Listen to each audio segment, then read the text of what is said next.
चाणक्य तक्षशिला से मगध के लिए निकल पड़े और 5 दिन का लंबा सफ़र तय कर पहुंच गए मगध की राजधानी पाटलिपुत्र। उन्हें नगर में कदम रखे कुछ ही क्षण हुए थे कि पाटलिपुत्र की जनता पर हो रहे अत्याचार की सच्चाई उनके सामने थी। नगर के चौराहे पर कुछ सैनिक फांसी के फंदे से लटक रहे मृत शवों को नीचे उतार रहे थे। ये देख चाणक्य को समझने में देर नहीं लगी कि उन्हें सामूहिक मृत्युदंड दिया गया है। शवों को देख के उनके परिजन जोर जोर से रो रहे थे।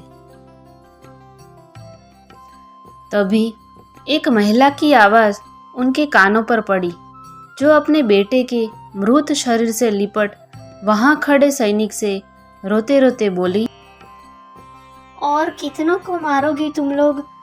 अगर कर नहीं दिया तो क्या पूरी प्रजा को मार दोगे? उस औरत की बात सुन उस सैनिक ने गुस्से में उसे धक्का मारते हुए कहा, ए बुढ़िया, अगर ज्यादा आवाज करेगी तो तुझे भी इसी फंदे पे लटका दूंगा।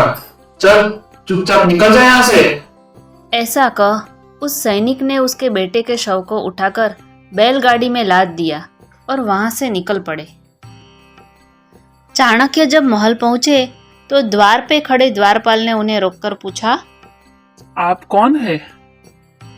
चाणक्य ने उस द्वारपाल की तरफ देखते हुए कहा, मैं तक्षशिला का आचार्य चाणक्य हूँ। मेरा एक अति आवश्यक कार्य के लिए राजा धनानंद से मिलना जरूरी है।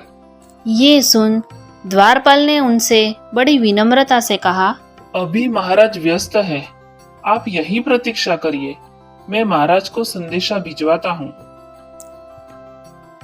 ये सुन चाणक्य वहीं पास में एक स्थान देख बैठ गए और राजा के संदेश मिलने की प्रतीक्षा करने लगे। उन्हें प्रतीक्षा करते करते शाम हो गई।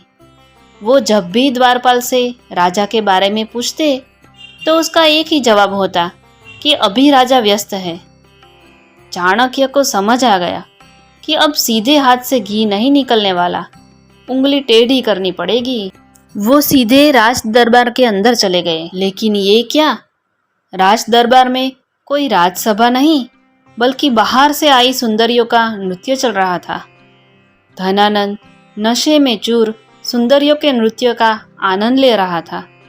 अचानक उसकी नज़र मैली धोती पहने ब्राह्मण पर पड़ी और वो गुस्से में बोला, कौन हो तुम और अंदर कैसे आए? नृत्य रुक गया।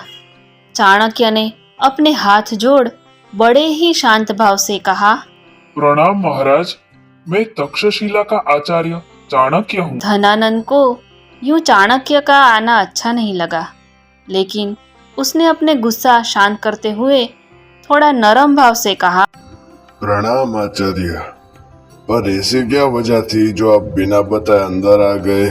मैंने द्वारपाल को संदेश दिया था। लेकिन तभी उनकी बात को काटते हुए धनानंद ने कहा, तो अगर द्वारपाल नहीं बताएगा तो क्या आप ऐसा ही अंदर चले आएंगे? कहाँ गए आपकी शिक्षा?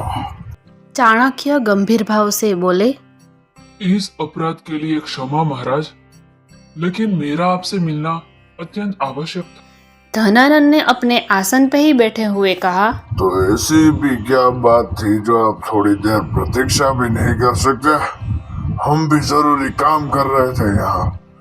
ये तो आपका सौभाग्य अच्छा है कि हम ब्राह्मणों को नहीं मारते, वरना आपका शीश अभी धरती पर होता।